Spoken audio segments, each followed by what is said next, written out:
माझं म्हणणं आहे की आपले बंगाल खेळ खेळण्यापेक्षा असली डाव खेळावं सरकारने आणि मराठ्याला आरक्षण देऊन टाकावं आणि मराठ्यांचं मन जिंकणं गरजेचं आहे. सकाळी पण तेच सांगितलं, आता पण तेच सांगतो. अशी योग्य संधी सरकारला आता सध्या गोरगरीब मराठ्यांचं मन जिंकायची योग्य वेळ. सरकारला सगळे विसरतील गोरगरीब मराठी कधी सरकारला विसरणार नाही. जर गोरगरिबीच्या लेकरांचं आरक्षण दिलं, त्यांना आयुष्याची जर रोजीरोटी मिळाली, तुमचा आमदार तुम्हाला विसरण, तुमचा मंत्री तुम्हाला विसरण, तुमचा पदाधिकारी तुम्हाला विसरण, पण मरेपर्यंत माझा गरीब करोडो मराठा तुम्हाला विसरणार नाहीये. म्हणून एक एक दिवस मुदत वाढ देण्यापेक्षा उपोषणाला तुम्ही एक एक दिवस दिली तरी उपोषण मागण्याची मंजुरी होणार आणि तुम्ही कायमस्वरूपी दिली तरी पण हे उपोषण मागण्याची अंमलबजावणी होणार. तर मग नाटकं खेळायची, आजची द्यायची, उद्याची द्यायची, उद्याची द्यायची. सिद्ध झालं सरकारच्या हाताने परवानगी देणं. तसं दुसरं सुद्धा खरं आहे, सरकारच्याच हातात हे आंदोलन मोडायचं का परवानगी द्यायची हे पण सरकारच्याच हातात. कमाला गोळ्या घालून मारायचं हे पण सरकारच्याच हातात. पोरं रस्त्याला त्याने अडवायचे हे पण सरकारच्याच हातात. का सोडायचं, तुम्ही जर त्यांना त्रास नाही दिला तर पोरं पण काही नाही केलं. मुंबईतली परिस्थिती अशी आहे, जसं पोलीस बांधवांना घेतो तसं आमच्या एक माहिती आहे. इथले सरकारनं त्यांचे लंबीचे त्याचे संघाचे कुलप लावून ते दार बंद केले.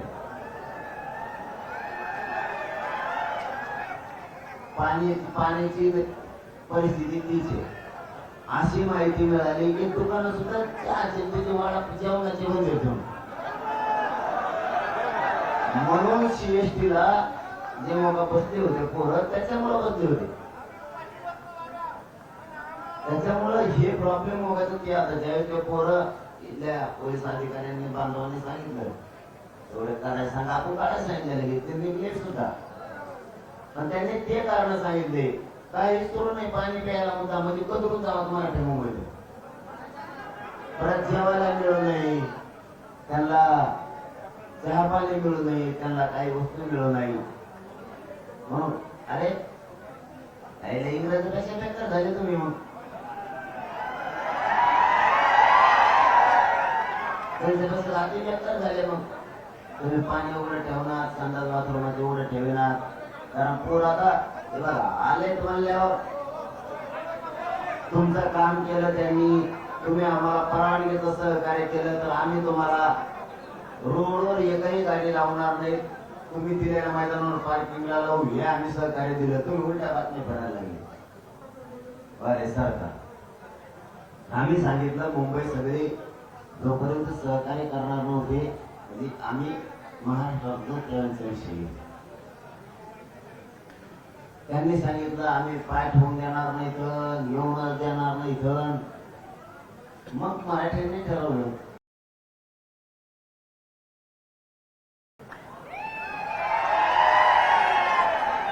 मराठे घुसले पण जाम केली पण मग सरकारनं पण सहकार्य केलं. मग आपणच सहकार्य केलं पाहिजे. सरकार आडमुठ्यात घुसलं की मराठी आडमुठ्यात घुसेल. सरकारने सहकार्य केलं, परवानगी दिली. पोराने 1 मिनिटात सांगितलं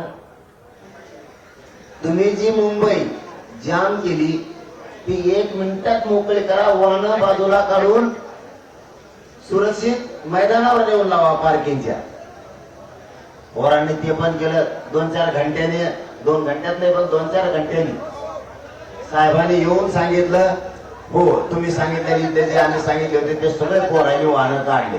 काय सहकार्य पाहिजे तुम्हाला आणखी. आणि तुम्ही पाण्याचं बंद करणार, कशाचं बंद करा. मागच्या का बसा रे, मागच्या का बसा राहू ग ओरड तुरे. तुम्हाला कळतं का काही, काय कळतं. परिस्थिती सरकारनं जाणून घेणं गरजेचं होतं. पण गरीब इतक्या लांबून आलेत, गरीबाचे लेकर काय त्रास द्यायचा राव त्यांना. एक एक एक एक दिवसाची रडक्यासारखी परवानगी द्यायची. पोराला पाणी नाही मिळाल्यावर मग ते पोटे असे इथं त्यांचे तरी काय चुकी आहे. तुमच्या गावाला आलो पाहुणे म्हणून आज ती वागणूक देतात का? तुमच्या आमच्या तिकडे येतात तुम्ही सभा घ्यायला तालुक्यात जिल्ह्यात, अशीच वागणूक देतो का आम्ही? जरी कार्यकर्ता तुमच्या पक्षाचा असला तरी आमच्या मराठ्याचा आहे, तुमचा शिवसेनेचा असला तरी मराठ्याचा आहे, राष्ट्रवादीचा असला तरी मराठ्याचा आहे, काँग्रेसचा असला तरी मराठ्याचा आहे, बेसरामाचा असला तरी मराठ्याचा आहे. आमच्या लोकांच्या वागणूक देते का तुम्हाला तिकडे आल्यावर? तुम्ही आम्हाला मुंबईत अशी वागणूक जर दिली ना मुख्यमंत्री साहेब, इथून गेल्यावर मराठ्याच्या पोराच्या डोक्यात येणार मुंबईत गेल्यावर हाल केले तुमच्या सुद्धा, तुमच्या नेत्याच्या मनात, तुमच्या कार्यकर्त्याच्या मनात सभावाच्यांत असंच होणार आहे. मग तिकडे बी तुमच्या तिकडे आल्यावर तुम्ही त्रास देणार तर लोक आमच्या तिकडे आल्यावर तुम्हाला त्रास देणार, बदला होणार. कशाला आपल्याला भरत पडायचं? लेकरं लांबून आले, थेंबर पाणी द्यावा, त्यांना एखाद्या चटणी भाकर द्यावा, मुंबईत आले म्हणून कदरून जावा म्हणून हाटेला बंद ठेवले जाऊन काय धंदा. तुम्ही बघून आले का? छत्र्या नाही,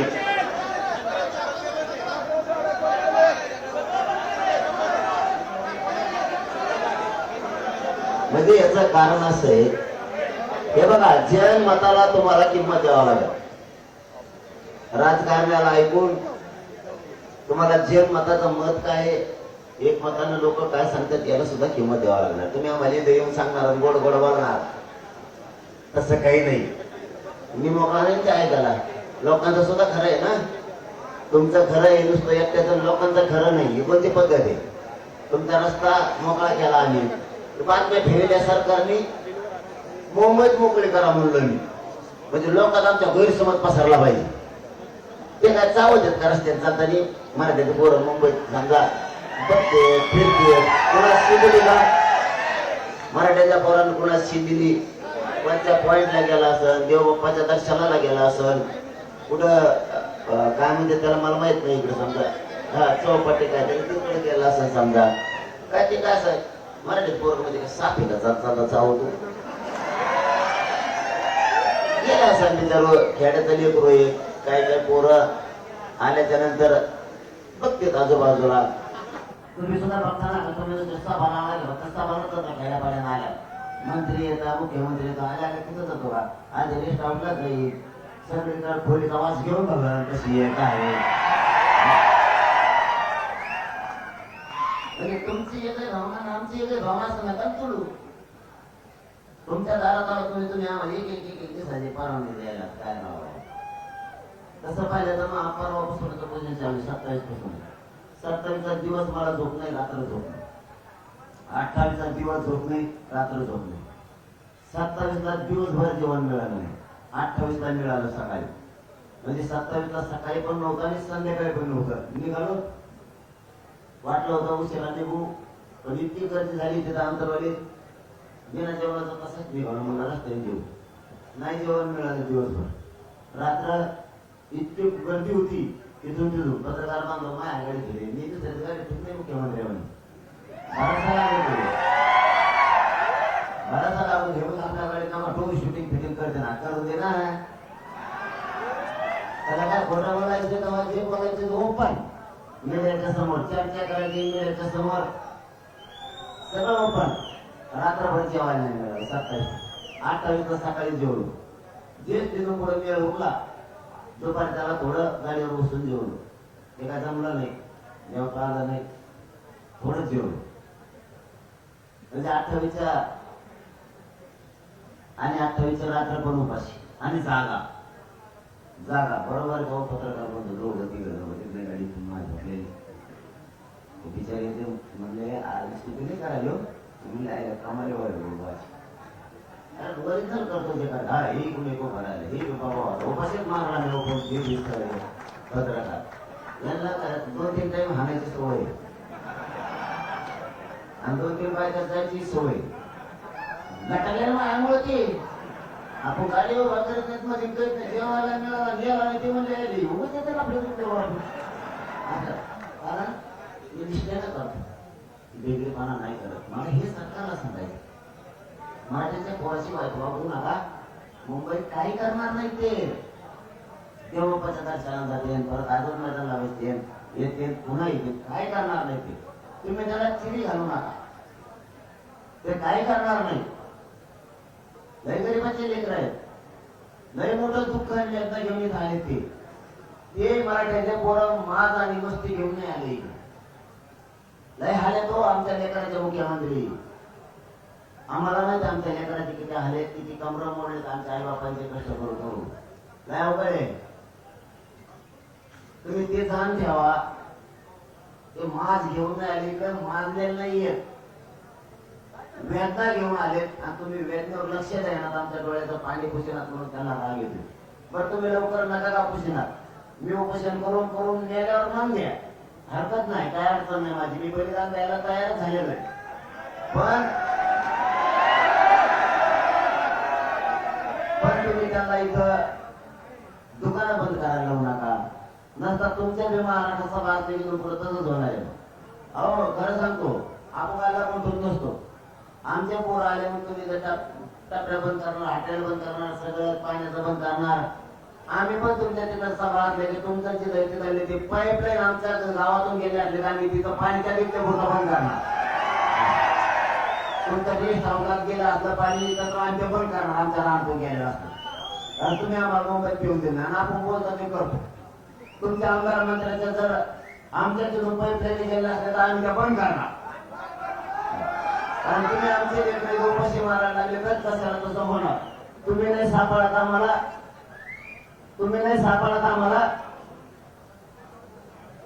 तर तुमचे लोक सापडतात कारण तुम्ही माझ्या सगळ्या सोयऱ्यात राहतात ना. इथं आलेला मराठा सगळा आमचा पाहुणा आहे सगळा आमच्या सगळे सोयरे तुमचे सगळे सोयरे असते ना महाराष्ट्रात त्यांचेही धारपळ होणार मग. हो जशाला तसं होणार जगात ठेवा मुख्यमंत्री जशाला तसं होणार मग. माझ्या गरीबाचे लोक राहिले हे तर तुम्ही त्रास देताय. आणखी ना बदला बुद्धी हे माझं म्हणणं आहे. आणखी ना तुमच्या बुद्धीत बदल करा आम्हाला काय नको. आणि मराठ्यांच्या पोराला सांगतो बाबा कुठे जरी इकडे तिकडे गेले तरी शांतता हे शब्द आणि संयम ध्यानात ठेवा सगळेजण. कुणीही वाईट पाऊल उचलायचं नाही. आपण आपल्या गाड्या दिलेल्या मैदानावर सुरक्षित नेऊन लावा. इथं जर नाही खायला मिळालं तर तुम्हाला रेल्वेनं तुमच्या गाडीपर्यंत जाता येईल जेवण करता येईल पुन्हा रेल्वेनं तुम्हाला माघारी पण येता येईल किंवा इथं जर पाऊस असला तुम्हाला तुमच्या गाडीत तिथं झोपता येईल. म्हणून अगोदर गाड्या ठरवून दिलेल्या मैदानावर सुरक्षित नेऊन लावा हे कोणी शब्द विसरू नका. परत कोण होतो गाडी सापडणार गाडी पुढे त्याच्यापेक्षा मैदानावरती सरकारची जबाबदारी तिथं ते संरक्षण होतील. तुम्ही एकदा तिथं गाडी लावली की तुम्ही टेन्शन मुक्त झाले मग तुम्हाला मैदानावर येता येईल आझाद मैदानाला पुन्हा तिकडे जाता येईल हे ध्यानात ठेवा. आणि आणखी नाही सांगतो तिकडे चेंबूरला कोणी रस्ता काय जर थांबून ठेवलेला असला किंवा गाड्या लावल्या जर असल्या तर त्या बांधवांना नाही सांगतो ते चेंबूर आणि त्या पट्ट्याच्या गाड्या काढा तिकडून असे निरोप येते तिथून मागचा सगळा भाग गाडीने आपल्या वाहनाने ट्रकाने पॅक झाला. कारण काल 28 तारीख गेले लोक ते आणि 29 तारीख दिवसभर निघलेले लोक महाराष्ट्रातून आपले ते सगळे जाम आपल्याच लोकांमुळे आपलेच लोक जाम झाले. त्यामुळे गाड्या जर कोणी मत असलं चेंबूरच्या मैदानावर लावा तर चेंबूरच्या मैदानावर लावा. वाशीच्या मैदानावर लावा मत असले तर वाशीच्या मैदानावर लावा. तिथं इथं पुढं मुंबईत असले मैदानात तिथं लावा म्हणले तिथं लावा. मला वाटतं सरकारच्या वतीनं एक पार्किंगची जागा घोषित केली पाहिजे. कोणत्या मैदान आहेत काय म्हणजे पोराच्या ध्यानात येत तुम्ही तोंडी सांगणार पोराला मेळ लागणार कुठे तुम्ही पार्किंगचा एक पोलीस बांधवांनी आणि सरकारने तुमच्या पार्किंगचा एक मॅप टाका. ये मैदान या ठिकाणी आहेत या विभागात आहेत या वस्तूपासून इतक्या अंतरावर आहेत रेल्वे पासून इतक्या अंतरावर आहेत किंवा अनेक कुठं असेल एखाद्या मार्केटचं मोठं नाव तिथून इतके अंतरावर आहे. तुम्ही मॅप टाकामध्ये पोराला मिळ लागून गाडी आपण लावायची कुठं नेऊ. ते नुसतं मैदानात तुम्ही सांगितले आणि भरलेल्या मैदानात टाकू नका. मंगळवार बुधवारच्या नंतर खूप लोक निघणार आहेत. सरकार निर्णय ऐकलं. तुम्ही जर मागणीच्या अंमलबजावणीला वेळ लावत गेल्यात तसे तसे मराठी मुंबईकडे येणार आहे. म्हणजे मी तुम्हाला खोटं सांगत नाही. आता बोलतो सरकारला कधी खोटं सांगितलं नाही आणि माझा स्वभाव सगळ्याला माहिती. मी खोटं शक्यतो सांगत नाही. तुम्ही जसा जसा या विलंबा लावले तसे तसे महाराष्ट्रात लोक कामं सोडत सोडत मुंबईकडे निघणार. तुम्हाला आता एवढे हे आणखीन पहिला टप्पा पण नाही. असे 7-8 टप्पे या आंदोलनाचे पहिला पण नाही. कारण आम्हाला माहित होता आम्हाला त्रास देणार आहेत मुंबईला, म्हणून आधी आम्ही थोडे थोडे आलो. तुम्हाला आणखी पुढे पुढे दिसत. तुमची इच्छा पुरी होईल. मुख्यमंत्री तुमची इच्छा पुरी होणार. तुम्हाला कापड्या कोपऱ्यात मराठी दिसणार त्याचं टेन्शन घेऊ नका. महाराष्ट्रात सुद्धा कापड्या कोपऱ्यात दिसणार त्याचं पण टेन्शन घेऊ नका. तुम्हाला जे अपेक्षित आहे ते होणार. पण आरक्षण आम्ही घेणार आहे. फक्त आम्ही लोकशाहीचा कायद्याचा आणि शांततेचा मार्ग सोडणार नाही. तुम्ही मला जेलात टाका, मी जेलात जाणार, मी जेलात उपोषण करणार, पण सोडणार नाही. तुम्ही गोळ्या घातल्या तरी मी गोळ्या घालणार आहे. तुमची जी तयारी असेल त्याला सामोरं जायची माझी तयारी. पण मी सगळ्या मागण्याची अंमलबजावणी घ्यायची हटत नाही. आणि मागण्या तुम्हाला माहिती आहे म्हणून मागण्या सांगत नाही. फक्त शेवटचं एक सांगतो. चेंबूरकडे तिकडे ज्या बांधवांनी रोडवरती त्यांनी पार्किंगला गाड्या लावा आणि शांततेत आझाद मैदानाला या. पुन्हा आपले पोरं जे जेवले नसतील, ज्याला जेवायला मिळालं नाही, ते पोरं आपल्या गाड्याकडे जा, तिथं स्वयंपाक करा, जेवण करा. एका दिवस आपल्याला जेवायला सुद्धा मुंबईतल्या जे मराठा बांधव आहेत त्यांना सरकार आणून देत नसेल, त्यांच्यावर दबाव असेल. म्हणून जर इथल्या बांधवांनी आपल्याला आणून नाही दिलं जेवायला मराठ्याच्या, मुंबई पूर्ण मुंबई म्हणतो महानगरातले, नाराज होण्यापेक्षा आपल्या गाड्याकडे जा, आपलं 2 टायमा जेवण तरी जा, आपलं खा आणि गाडीचं झोपा. सकाळी पुन्हा ये जा करता येईल. फक्त टेन्शन नाही घ्यायचं. दम्मा आणि संयम आणि सगळ्या गोष्टी हाताळा आणि चेंबूरचा ते मार्ग सगळे पार्किंग लावून टाका.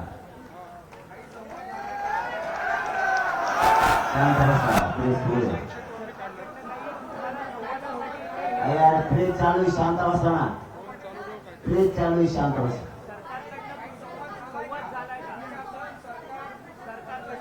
आता आम्ही काय संवाद करा त्यांना कळत नाही. आमचं काम थोडं आहे संवाद सरकारशी करायचं. त्यांना मराठीची गरज असते ते नसेल आम्ही संघर्ष सोडायला तयार नाहीत ना. त्यांना मराठीत वाटवं करायचं असतं, त्यांना मराठीला आरक्षण द्यायचं नसतं, मराठी त्यांना संपवायचे असते. त्यांच्या विचार वेगळे आहेत मराठ्यांविषयी. त्यांना मराठा पूर्ण संपवायचा आहे. मराठीचे लेकरबाळ त्यांना मोठे होण्याचे नाहीये.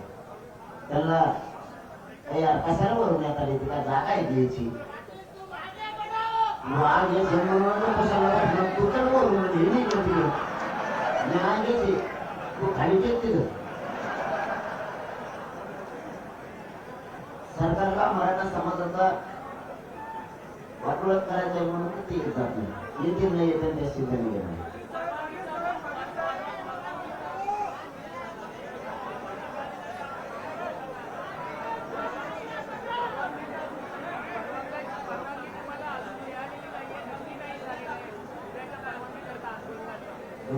परवानगी मिळेल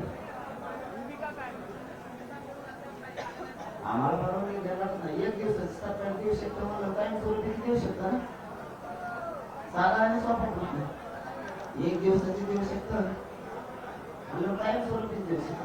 माझी कामाला कधी नसतं त्याला काही फळ करून आणायचं असं दुसरं काय. आमचं तर शांत देईल. तुला काय करून आणायचं काम आहे चल.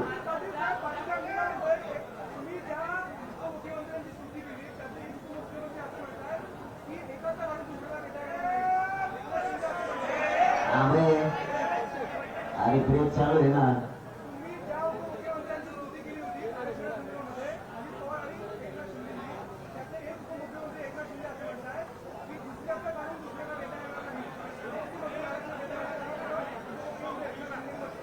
फडणवीस साहेबांनी मला लावला, फडणवीस साहेबांनी मला लावला असा म्हणतो आहे. कारण आम्ही ओबीसी तर मागतच नाहीत ना, एकाच काढून दुसऱ्याला. यांनी काय केलं, सरकार असू यांच्या पाठीमागा मायबाप शब्द लागला. मायबाप सरकार लय चुकीचा शब्द लागला. यांनी गैरसमज नाही पसरायला पाहिजे, वस्तुस्थिती समजून जनतेला सांगितली पाहिजे.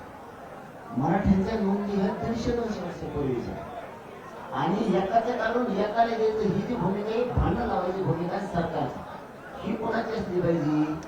विरोधी पक्षाची किंवा एखाद्या जातीची. सरकारच या भूमिकेची भांडण लावायची, एकाचं काढून दुसऱ्या. आम्ही त्यांचं काढून द्या म्हणलं का? गॅजेटेर नाही का हैदराबादची सारख्या नोंदी 150 वर्षाचे. सातारा संस्थानचं गॅजेटेर नाही का 150 वर्षापासून.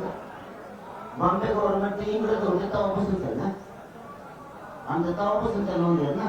सरकारी तर काय वजह ना ते आधी कोण हे का ते कोणी कोणाचं काम दिलं, आमचं उलट काढून त्यांना दिलं.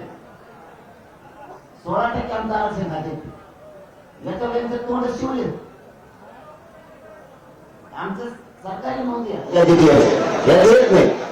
त्यांचं काढून पुढे द्यायला, त्यांचं का कमी करावं म्हणलं तर आम्हाला म्हणाल. ओबीसीला 32% आहे, त्यातलं 20% कमी करा आम्हाला द्या. 12%च फक्त ओबीसी ठेवा असं म्हणलं का? 32% ओबीसी पैकी 20% मराठ्याला द्या आणि 12% ओबीसीला ठेवा 3,500 केला असं म्हणलं का? आमच्या नोंदी त्या 32%, 27%, त्याच्यात 19% आमच्या नोंदी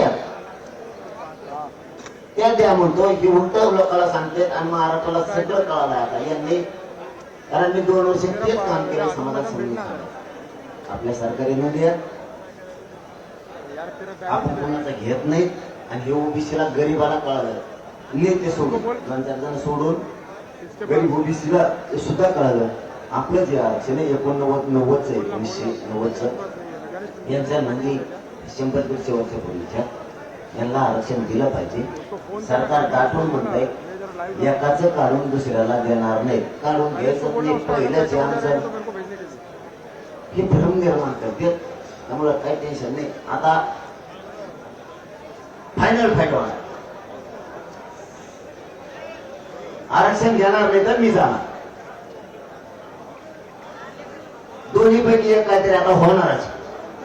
एक तर मला सरकार मारून टाकणार गोळ्या घालून, नसतं मी उपोषण करून मारणार, नसतं आरक्षण घेऊन जाणार. हे फायनल होणार आहे. मग आता देवेंद्र फडणवीसांनी ठरायचं याच्या अडमुठेपणाच्या वागण्यामुळं, याची सत्ता मराठ्यांनीच देऊन मराठ्यांच्या विरोधाच्या भूमिकेमुळं मोदी साहेबांना अमित शहा साहेबांना डाग लावायचा आणि इथल्या सरकारला डाग लावायचा का मराठ्याला आरक्षण द्यायचं तरी करायचं. याच्या अडमुठपणामुळे केंद्रातल्या सरकारला सुद्धा डाग लागणार यावेळी. कारण राज्यात मराठी 50-55%. जर तशी वेळ झाली तर या राज्याचं शांततेत मराठी चाक सुद्धा फिरून देणार नाही, बेमुदत वर्ष.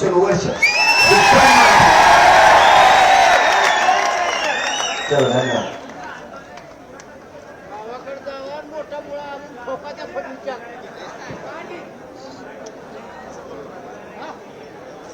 आंदोलनाची तीव्रता ते कमी करू शकत नाहीत, त्यांनी किती प्रयत्न केले तरी मराठ्याला माहिती मी त्यांच्यासाठी झटतोय, त्यांच्या पोराबाळासाठी. त्यामुळे सरकारवर अवलंबून नाहीत आम्ही. सरकारने काही शब्द फेकले, मराठ्यांना विश्वास ठेवत, मराठा विश्वास ठेवत नाही त्यांच्यावर. त्यांनी किती शब्दाचा फेकाव करू द्या, किती मारा करू द्या, किती शब्दाचा प्रयोग वापरू द्या, किती बी काय त्यांना डोक्यावर लावायचं लावू द्या, अवलंबून नाहीत आम्ही. सरकारने काही शब्द फेकले, मराठ्यांना विश्वास ठेवत, मराठा विश्वास ठेवत नाही त्यांच्यावर. त्यांनी किती शब्दाचा फेकाव करू द्या, किती मारा करू द्या, किती शब्दाचा प्रयोग वापरू द्या, किती बी काय त्यांना डोक्यावर लावायचं लावू द्या, मराठी ऐकण्याच्या मनस्थितीत नाहीयेत. कारण 45 वर्षाला मराठ्याला फसवलं, टेन्शन नाही. एक बरोबर चालू, शांत राहा थोडं.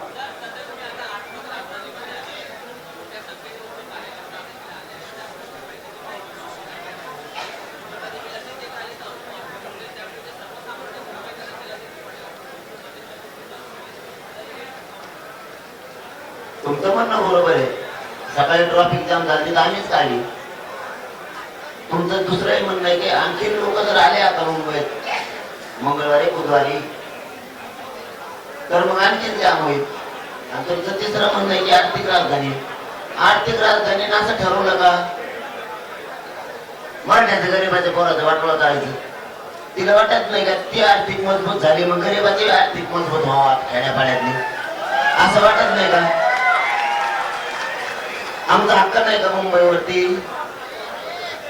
सरकारला असं वाटतं का आर्थिक राजधानीतून गोरगरिबाचे लेकरं सुद्धा सुखा समाधानाने जगावं? आम्ही पैसे मागायला आलो का? आमचं आरक्षण आमचा हक्क आम्ही मागायला आलो, ते द्यायचं नाही.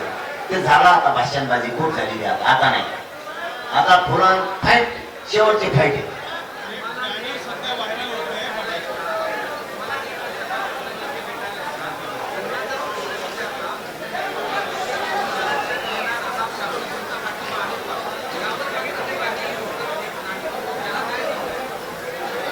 नाही ते का उत्तर देत नाही तुम्ही ते विचारलेल्या प्रश्नावरती. पण आम्ही खंबीर आहेत ना, आम्ही नेत्यावर जगतच नाही. ते जर म्हणले ओबीसीतून देऊ, नाही तर कोणी म्हणलं नाही देऊ, आम्ही त्यांच्या म्हणण्यावर चालत का आमच्या स्वतःच्या म्हणण्यानं चालतो. आले काय गेले काय चालूच असतं ते.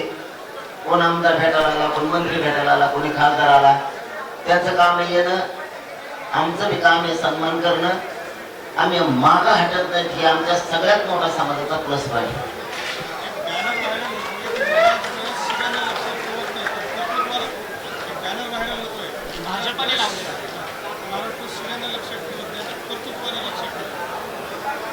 मला आता तुमच्याकडूनच कळलं, मला माहित नाही बॅनर व्हायरल झालं. महाराष्ट्र शिव्याने लक्षात ठेवत, कर्तृत्वानं लक्षात ठेवत. म्हणजे ते देवेंद्र फडणवीसांचं कालीन औषध लावणे, त्याला आमच्या ग्रामीण भागात म्हणते. उंटावर बसून कालीन औषध लावणे असं त्याला म्हणते. कारण उंटावर जर माणूस बसला तर खाली दुख झालेल्या माणसाला कालीन औषध लागतच नाही. जर ते उंटाच्या खाली उतरला तर एखाद्या जखम झाली असली तर त्याच्यावरती मलम तो लावू शकतो. उंटावर बसून कालीना मलम लावणे याला म्हणते. कारण त्यांचं म्हणणं असं आहे देवेंद्र फडणवीस साहेबांचं की महाराष्ट्र शिवेने नाही तर कर्तृत्वाने लक्षात ठेवतो. काय करतो देवेंद्र फडणवीस साहेब तुमचं मला जरा सांगा. तुम्ही धनगराच्या गाडीत लाकूड घातलं, परत मात्र भाषा परत मात्र रश्या दिल्या. धनगराला तुम्ही आरक्षण नाही दिलं. तुम्ही जेवढे महामंडळ ओपन केले मतदान घेऊस तर निवडणुकीच्या टायमाला कोणाला 1 रुपया नाही दिला. एकाला पण ऑफिस नाही, एकाला पण त्याच्यावरती भरती केलेली नाही. बघा फडणवीस साहेब, ऐका आता प्रेसच्या माध्यमातून तुमच्या दारात आहे. मी आता त्याला लांब नाही, तुम्ही हे काही लाईट दिसतो तुमचा ठेव.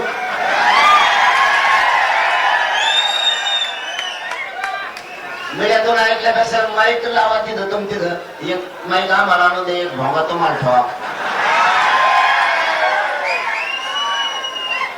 आणि तुमचं कर्तृत्व काय सांगा. तुमचं कर्तृत्व ते धनगराचं तुम्ही वाटोळ केलं ते कर्तृत्व आहे. काही समाजाला या राज्यात वेगळं आरक्षण आहे. काही समाज असा या राज्यातला की त्याला विदर्भात तो एससी, मराठवाड्यात तो ओबीसी. व्यासपीठाचे बाजूचे बडबड बंद करा, तर बाहेर राहतो मी. तुम्ही पुढे वदरशी काय बडबड करता नाही. इकडचे बडबड बंद करण्यात व्हा बाहेर तिकडं. देवेंद्र फडणवीस साहेबांचं कर्तृत्व आहे. इथं काही समाज मराठवाड्यात ओबीसीचे, विदर्भात एससीचे, खानदेशात एसटीचे.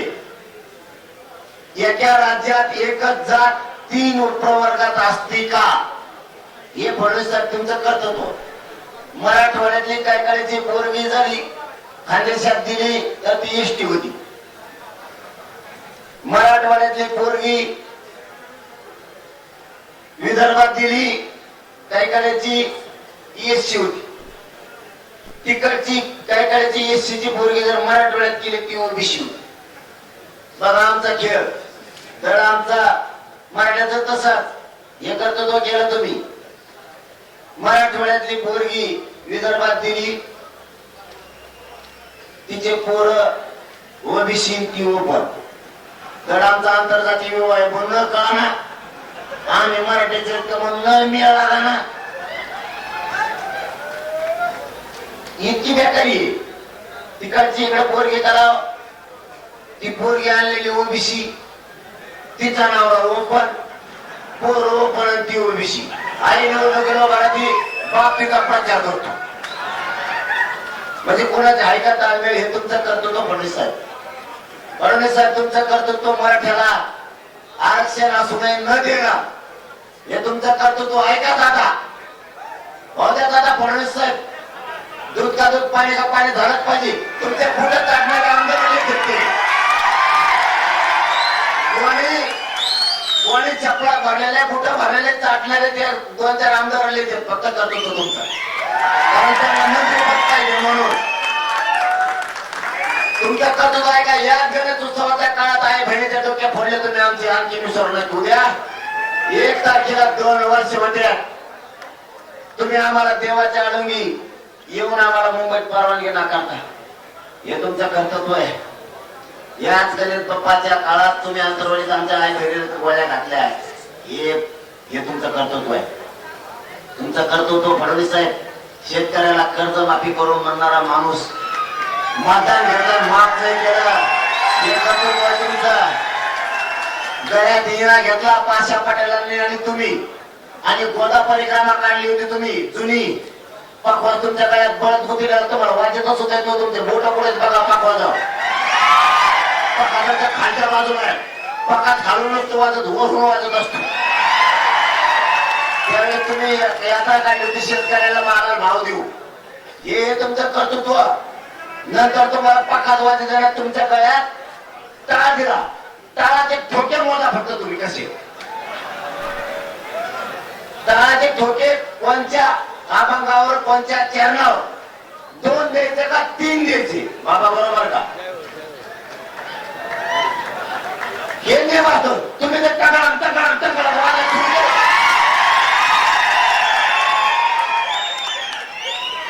हे करतो ना हे करतो तुमचे शेतकऱ्याचं काय केलं तुम्ही लक्षात ठेवा तुम्ही लाडक्या बहिणीचा पगार बंद केला हे तुमचं कर्तृत्व आहे तुम्ही दलित मुस्लिम मराठ्यात वाद लावले हे तुमचे कर्तृत्व आहे तुमचे कर्तृत्व सोपे नाही सांगावं की मला रात जाईल कारण मी तेवढा निभारे तुमच्या तोडीस तोड आणि शिव्यानं सांगतो तुम्हाला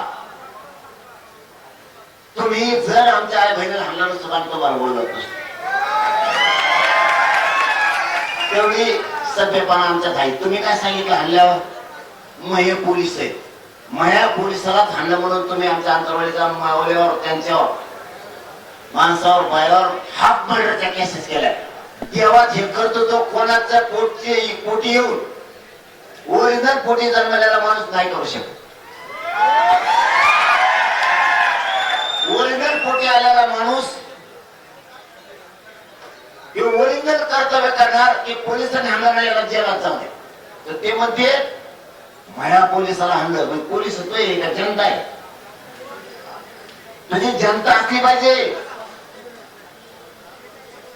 म्हणून ते घडलं होतं त्याच्यानंतर पुढे दिले तुम्ही 8 मोठं चालले तर आपण 8 मोठं चालवतो तुम्ही सभ्य वागला आम्ही सभ्य वागतो तुम्ही काल 1 दिवसाची परवानगी दिली पुरा महाराष्ट्राने कौतुक केलं बाहेर बरोबर तुम्ही जसे वागतात तसे आम्ही आणि तुम्ही जर मराठ्याचं आरक्षण दिलं सगळं जेवढ्या मागण्या त्याची अंमलबजावणी केली जर तुमच्या बंगल्यावर काय नाही भेटते बंगल्याचं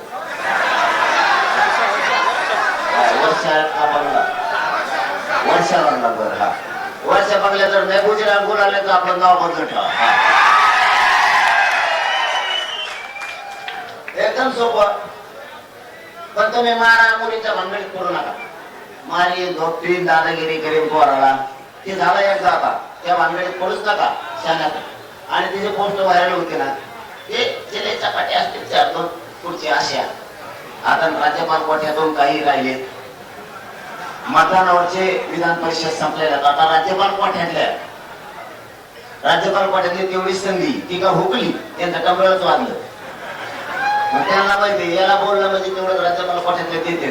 कारण विधान परिषदेच्या विधानसभेच्या स्थानिक स्वराज्यामधल्या विधान परिषद आता नाही आहेत. मग आता पुन्हा विधानसभा आता या हिवाळी अधिवेशनाच्या अगोदर ऍक्टिव्ह होईल.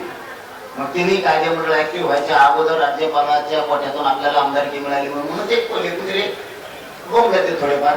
काही कर्तृत्व नाही. तुम्ही आणखीन कर्तृत्वावर जर बोलले तर मी याचीच टाकीन उद्या मग आम्ही व्हायरल करू पोस्ट. म्हटलं केलं तुम्ही ते टाकीतो मग कोणाचं काय केलं ते पुरं टाकतो मग माझं बिया दे काही अडचण.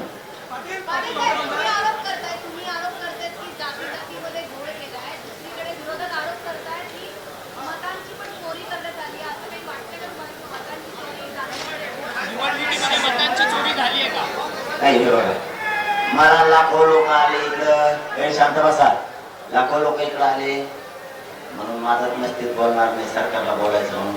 मी खरंच वेगळं रसायन आहे म्हणून देवेंद्र फडणवीस कधी कधी म्हणत असेल वेगळं रसायन आहे. मला जे बोलायचं ते मी खरं बोलतो. माझ्या कोणी पॉझिटिव्ह व्हावं म्हणून मी बोलत असं मला वाटतं. तुमच्या प्रश्नावरती ते मताची चोरी झाली का नाही मला काय मी तज्ञ नाही द्यायला. हा ना मग सांगतो तुम्हाला मायला मग आम्ही एक विचार केला लोकसभेला तुम्ही पडली लोकसभेला ते एकाला निवडून आले म्हणजे मताची चोरी ते प्रश्न मानायचे पण आता विचारला तरी म्हणून सांगतो. जर ते मताची चोरी असते विधानसभेला लोकसभेला फक्त निवडून आले ना असं मला वाटतं नसावं असं माझं म्हणणं आहे वैयक्तिक. पण पुढचंही सांगतो मी काय त्यातला तज्ञ नाही हो. करू शकते जे काय सुविचे नसले नमुने माझे पण आपण लोकसभेची विधानसभेची तफावत अशी केली. जर दोन्ही उपमुख्यमंत्री सकारात्मक आहेत आणि बाकीचे मंत्री सकारात्मक आहेत बरेचसे आमदारही तुम्हाला पर्सनली पाठिंबा दर्शवणार मग थोडा अर्थ कुठं इगो ते मुख्यमंत्र्यांचा इगो मराठ्यांचा द्वेष आकाश मराठ्यांविषयीचा सोडावा असं म्हणणं आहे. म्हणून मी कालच पत्रकार बांधव निरोप पाठवला जे आहे मीडिया योग्य वेळेस योग्य संधी गोरगरीब मराठींचे करोडोंचे म्हणत येते.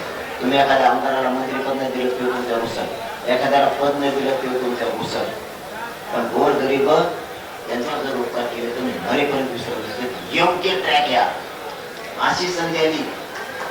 योग्य निर्णय घ्या आरक्षण देऊन करोडो मराठी तुमच्या पाठीशी राहते. कळत नाहीये द्वेषच भरला बस बाकी काय. चला धन्यवाद. तोड पडले उद्या बोल तुम्ही